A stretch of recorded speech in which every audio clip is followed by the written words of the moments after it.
Bonjour et bienvenue à ma chaîne YouTube. Je m'appelle Angie Velasquez Thornton et si vous êtes là pour la première fois, merci pour votre visite. J'aimerais vous inviter à cliquer like, aime si vous aimez cette vidéo, à vous abonner pour continuer à recevoir ce contenu, à partager avec vos amis cette page si ça vous a plu et à laisser un commentaire pour me faire signe sur comment vous avez appris de cette chaîne ou bien qu'est-ce que vous avez pensé de cette étude de ce matin, de cet après-midi, de n'importe quelle heure que vous l'écoutez.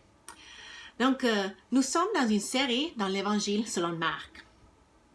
Et jusqu'à présent, nous avons vu dans les versets 1 à 15 du chapitre 1 le début explosif de l'Évangile selon Marc.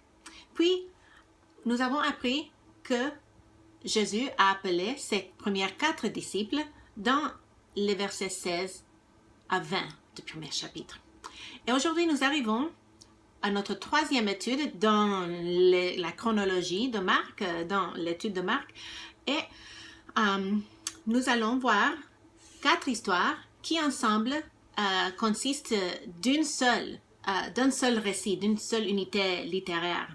Ce sont des courtes collections de scènes qui ont lieu à Capernaum ou dans ses alentours et qui, à cause des versets 29, 32 et 35, avec ces indicateurs de séquence et de temps, nous servent comme à réunir tous ces 4 épisodes dans une seule et nous aide à comprendre que tout ceci est arrivé dans une seule journée de la vie de Jésus. C'est pourquoi j'ai intitulé ce message « Une journée dans la vie de Jésus ». Donc, lorsque nous entrons dans ce passage, j'aimerais que vous remarquiez la fréquence à laquelle le terme « tous » apparaît, car c'est une clé interprétative. Ce n'est pas une coïncidence que Marc emploie ce mot à plusieurs reprises et il l'utilise pour souligner l'exhaustivité de l'œuvre de Jésus. Et pour montrer que rien n'est trop difficile pour lui et que personne quitte Jésus sans qu'il laisse une impression durable. Marc écrit ce passage comme une introduction à l'ensemble du ministère de Jésus. Nous verrons que Jésus démontre son autorité en faisant même les mêmes types d'actes surnaturels que nous allons voir tout au long de cet évangile. Il aura des confrontations victorieuses avec des esprits impurs, ainsi qu'avec des malades qu'il guérira par sa puissance. Et Marc nous prouvera progressivement ce qu'il a dit dans les premiers versets de son évangile.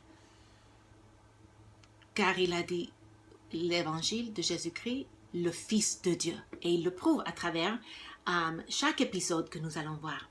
Lisons ensemble Marc 1, versets 21 à 39. Ils se rendirent à Capernaum. Et, le jour du sabbat, Jésus entra d'abord dans la synagogue et il enseigna. Ils étaient frappés de sa doctrine, car il enseignait comme ayant autorité, et non pas comme les scribes.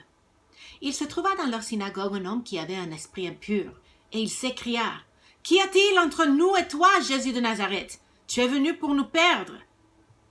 Je sais qui tu es, le Saint de Dieu. » Jésus le menaça, disant, « Tais-toi et sors de cet homme. » Et l'esprit impur sortit de cet homme en l'agitant avec violence et en poussant un grand cri.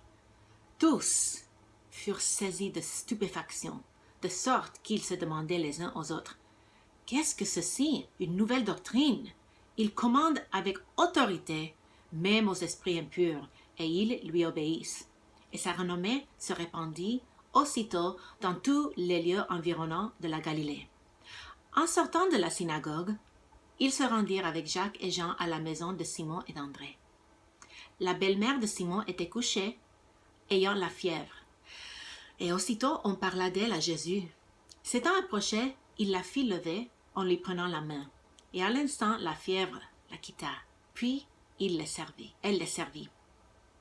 Le soir, après le coucher du soleil, on lui amena tous les malades et les démoniaques, et toute la ville était rassemblée devant sa porte. Il guérit beaucoup de gens qui avaient diverses maladies. Il chassa aussi beaucoup de démons, et il ne permettait pas au démon de parler parce qu'il le connaissait. Vers le matin, pendant qu'il faisait encore très sombre, il se leva et sortit pour aller dans un lieu désert où il pria. Simon et ceux qui étaient avec lui se mirent à sa recherche, et quand ils l'eurent trouvé, ils lui dirent « Tous te cherchent. » Il leur répondit « Allons ailleurs, dans les bourgades voisines, afin que j'y prêche aussi, car c'est pour cela que je suis sorti. » Et il alla prêcher dans les synagogues par toute la Galilée, et il chassa les démons. Donc, nous voyons dans notre première des 4 histoires que dans les premières 2 versets seulement, nous voyons plusieurs premiers dans l'évangile selon Marc. D'abord, c'est la première mention que Jésus entre et enseigne dans une synagogue. Et nous allons voir que cela se répète à plusieurs reprises dans l'évangile selon Marc.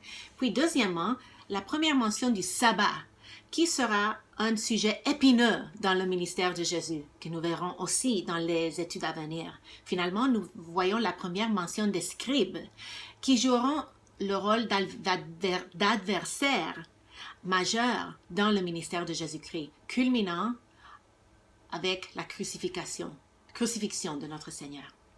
Dans cette courte histoire, Marc présente des éléments qui reparaîtront au cours des prochains 16 chapitres. C'est comme s'il nous laissait des miettes à suivre pour que nous puissions trouver le chemin tout au long de son récit de la vie de Jésus. N'est-ce pas merveilleux? Donc, voyons ce qui se passe dans la synagogue. D'abord, ça dit « ils se rendirent ». Jésus n'est plus seul. Du moment qu'il appelle ses premiers disciples de venir à son côté, Jésus est presque tout le temps en équipe. Jésus est l'auteur principal de ces premières scènes de son ministère public, mais ses disciples seront toujours à son côté et ils finiront par le rejoindre dans son ministère, dans ses actes miraculeux qu'il les enverra à faire aussi. Et nous voyons aussi que Jésus n'est pas un lone ranger, il n'est pas un loup solitaire, il est toujours en équipe. Et si Jésus, qui était Dieu dans la chair, s'entourait avec de ceux qui formaient partie de son œuvre de ministère, combien de plus avons-nous besoin de nous entourer des frères et des sœurs pour accomplir le ministère auquel le Seigneur nous appelle? C'est pour cela qu'il nous a donné son Église, le corps de Christ. Puis nous voyons le verset continu qui dit qu'il était à Capernaum. Ce nom signifie village de Nahum ou village de consolation. Et c'était une ville importante sur la rive nord-ouest du lac de Galilée. Et Jésus fait de Capernaum son centre d'opération pendant son ministère en Galilée. Le passage continue. Et le jour du sabbat, Jésus entra d'abord dans la synagogue et il enseigna. D'habitude, le chef de la synagogue pouvait inviter un ami à apporter la parole. Donc, nous pouvons supposer que Jésus avait déjà commencé à apporter la parole dans cette région, parce que sinon, le chef de la synagogue ne l'aurait pas invité à enseigner ce jour-ci, selon la plus grande partie des commentateurs. Et il était frappé de sa doctrine. Ils étaient frappés de sa doctrine car il enseignait comme ayant autorité. Ses interlocuteurs sont frappés dès le premier récit qui nous parle de son enseignement. Et pourquoi? Parce qu'il enseignait avec autorité. Se pourrait-il que ce soit parce qu'il était à la fois l'auteur et l'acteur principal de la loi et les prophètes? Ça dit, et non comme les scribes. Il enseignait non comme les scribes, avec autorité. Ici, nous voyons la première référence, comme je disais tantôt, à ces gens qui représenteraient des plus grands adversaires de Jésus. Ils étaient des experts de la loi. Ils avaient passé leur vie à l'étudier. Ils étaient des professeurs à l'université ou au séminaire. Ils auraient dû pouvoir parler avec autorité, eux aussi. Pourtant, il n'avait aucune autorité comparée à celle du Fils. Ici, nous voyons la première démonstration de l'autorité de Jésus, qu'il surpasse celle des scribes. Et quelle est la plus grande preuve de cette autorité inouïe? Lisons le passage pour voir ce qui suit. Et il se trouva dans la synagogue un homme qui avait un esprit impur. Pourquoi est-ce que cet homme était dans cette condition? À mon sens, étant donné qu'on vient de parler des scribes, les scribes n'avaient pas l'autorité de délivrer cet homme de ce démon. Pourtant, il vient le jour du sabbat. Il vient à la recherche de Dieu. Il veut entendre l'enseignement de la loi de Dieu. Il veut être avec le peuple de Dieu. Et malgré sa condition épouvantable, malgré l'oppression causée par ce mauvais esprit, il est là, dans la synagogue. Est-ce que cela pourrait s'avérer de nos jours? Ce passage m'a souvent fait penser que nous pourrions avoir des gens qui luttent contre leurs propres démons parmi nous. Ce n'est pas parce que quelqu'un est à l'église qu'il est croyant. Nous ne devons pas présumer qu'il l'est. Et nous ne devons pas donner des fausses assurances, mais nous devrions offrir des paroles d'espoir et de guérison à ceux qui souffrent sous le joug d'oppression. Retournons à la synagogue de Capernaum. Imaginez la scène. Cet homme est certainement frappé par l'enseignement de Jésus comme tous les autres qui sont présents. Son cœur doit être plein de joie en entendant Jésus, mais soudain le démon qui le tourmente fait son apparition. Verset 24. Il s'écria, « Qu'y a-t-il entre nous et toi ?» Dans la langue originelle, ça pourrait être dit autrement comme « Va-t'en et laisse-nous en paix. » Jésus de Nazareth, es-tu venu pour nous perdre? Je sais qui tu es, le Saint de Dieu. Le démon identifie Jésus de façon surnaturelle. D'abord, il l'appelle Jésus de Nazareth. Ça, c'est sa nature humaine. Mais après, il dit, tu es le Saint de Dieu. Et ça parle de sa nature divine. Le démon démontre qu'il connaît Jésus et qu'il sait bien l'autorité que Jésus a pour le perdre, qui pourrait aussi être traduit comme le détruire. Verset 25. Jésus le menaça, disant, « Tais-toi et sors de cet homme. » Pourquoi est-ce que Jésus veut qu'il se taise? Parce que Jésus n'est pas encore prêt à dévoiler son autorité divine devant la foule, devant les gens qui sont présents dans la synagogue. Et c'est ainsi que ce rabbin qui enseigne avec autorité démontre à tous à quel point il détient de l'autorité. Une seule phrase lui suffit pour chasser ce démon. C'est la deuxième démonstration de son autorité. L'autorité sur les mauvais esprits. Verset 26. Et l'esprit impur sortit de cet homme en l'agitant avec violence et en poussant un grand cri. Le démon part pas sans résister, comme c'est généralement le cas dans les épisodes où Jésus chasse les mauvais esprits. Verset 27. Tous furent saisis de stupéfaction. Déjà au début de ce récit, les interlocuteurs de Jésus ont été frappés par sa doctrine. Mais après ce que Jésus vient de faire, ils sont tous saisis de stupéfaction. Cette dernière phrase, saisis de stupéfaction, j'aime ça. C'est une phrase tellement riche. En anglais, c'est traduit « they were amazed ». Et cette phrase, amazing ou amazed, c'est devenu tellement banal que quelqu'un peut décrire une bonne pizza comme amazing, ou bien un film amusant, ou bien un bel après-midi en printemps. Et toutes ces choses sont agréables. Mais ce que Jésus fait, c'est pas seulement amazing, comme on dirait en anglais, c'est extraordinaire, c'est époustouflant, renversant, spectaculaire, étonnant, saisissant, épatant, inouï. Le verset continue, de sorte qu'ils se demandaient les uns aux autres, « Qu'est-ce que ceci?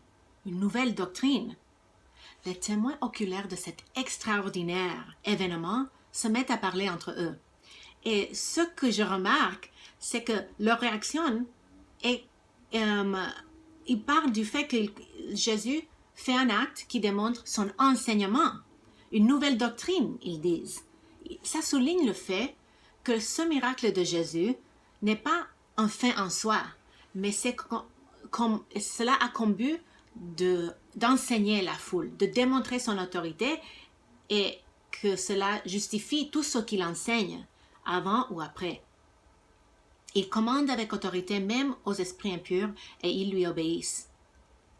Donc, Jésus chasse l'esprit impur et il démontre son autorité sur tout le royaume invisible.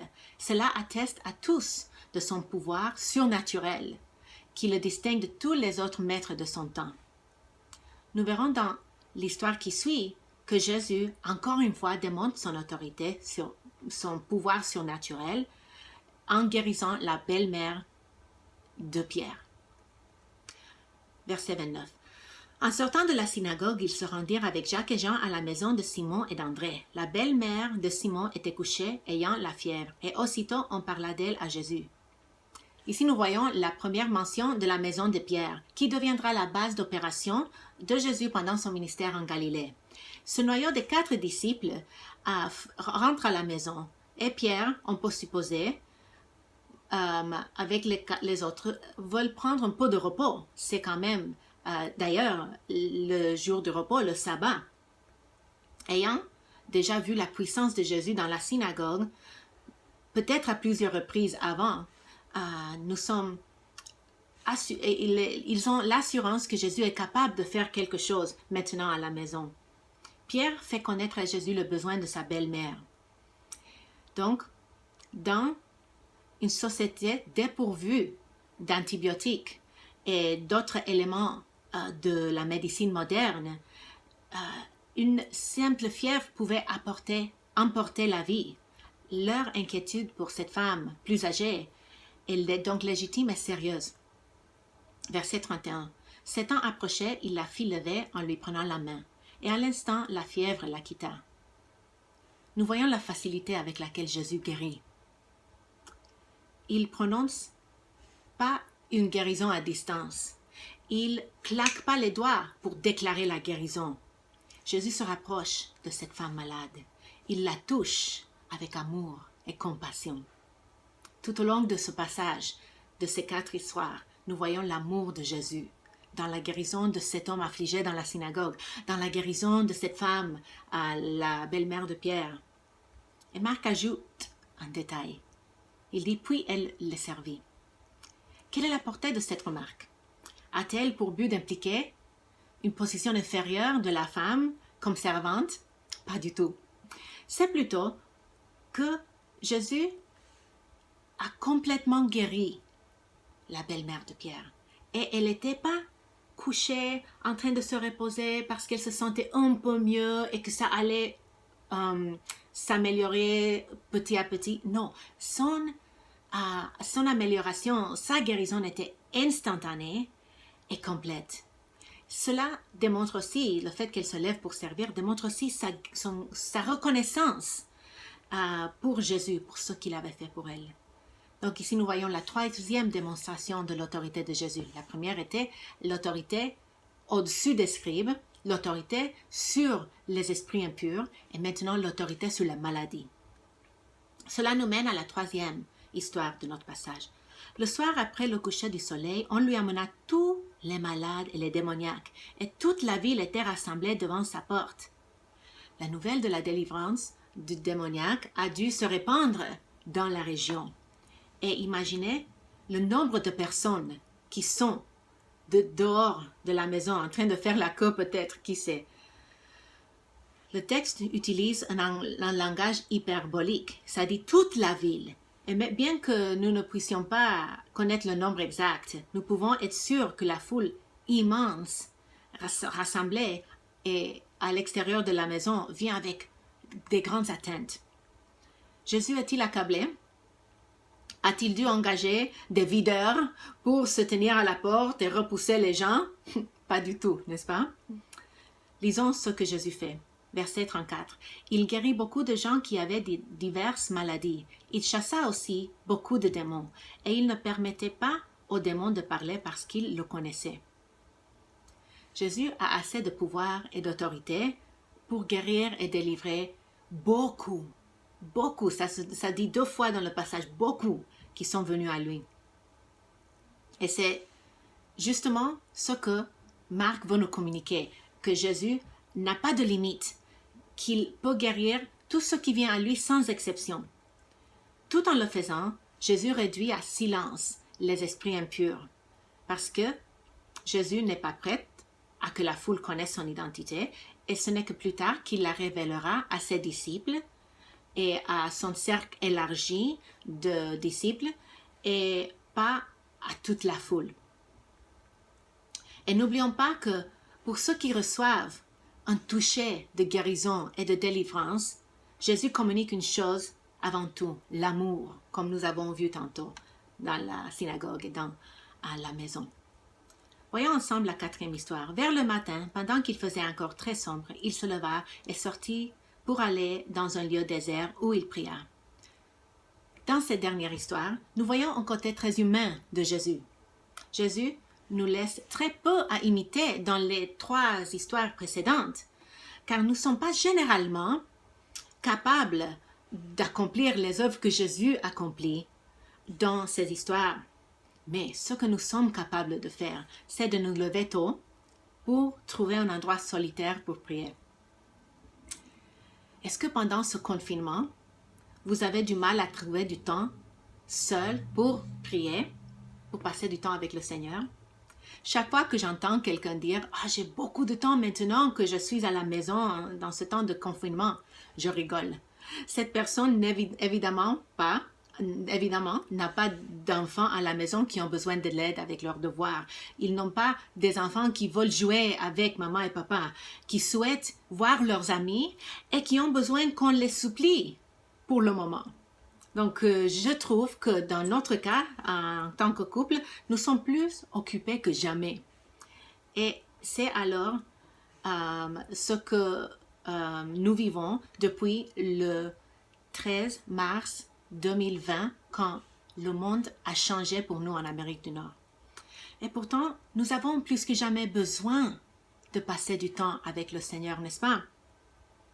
La meilleure option pour Jésus, pour chercher la face de son Père, c'était de se lever tôt avant les autres. Et est-ce que ça marche pour vous? Est-ce que vous êtes capable de vous lever tôt? Moi, j'avoue que j'ai de la peine. Je ne suis pas du tout matinale. Mais ce qui marche pour moi, c'est que je ne mange pas le petit déjeuner, le déjeuner comme on dit au Québec, et pendant que ma famille mange et range la cuisine après, et je finis de lire ma Bible et de prier, et ça c'est mon temps à part, tout seul avec le Seigneur. Ça c'est ma stratégie, et soit que vous leviez tôt, soit que vous manquiez un déjeuner, ou soit que vous vous couchiez tard. L'essentiel c'est de faire du temps pour le Seigneur, comme Jésus nous a donné l'exemple. Revenons à notre histoire. Verset 36 dit « Simon et ceux qui étaient avec lui se mirent à sa recherche. Et quand ils l'eurent trouvé, ils lui dirent « Tous te cherchent. » Donc Pierre et sa gang viennent à la recherche de Jésus pour lui apporter une nouvelle qui n'est pas du tout surprenante. Tout le monde cherche Jésus.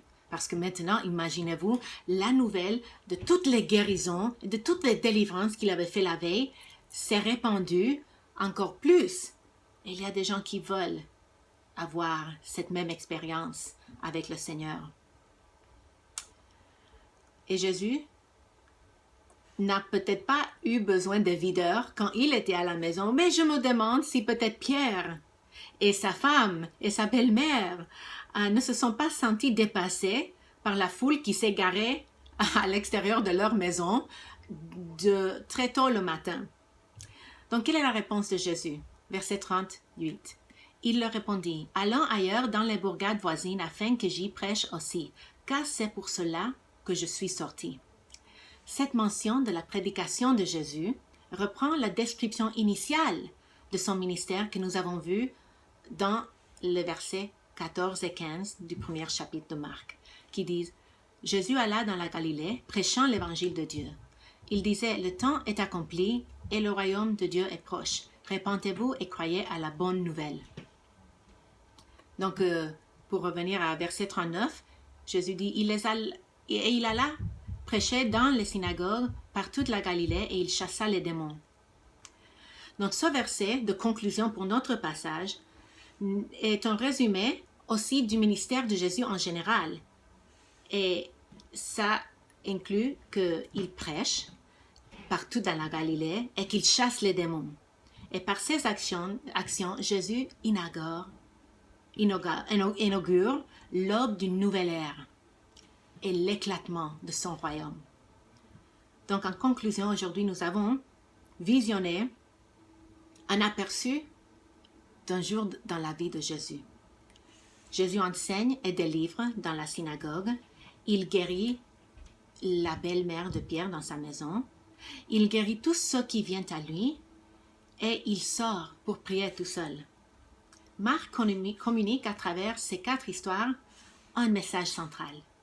Jésus prouve qu'il est le Fils de Dieu par son autorité sur tous, y compris les scribes, les esprits impurs et la maladie.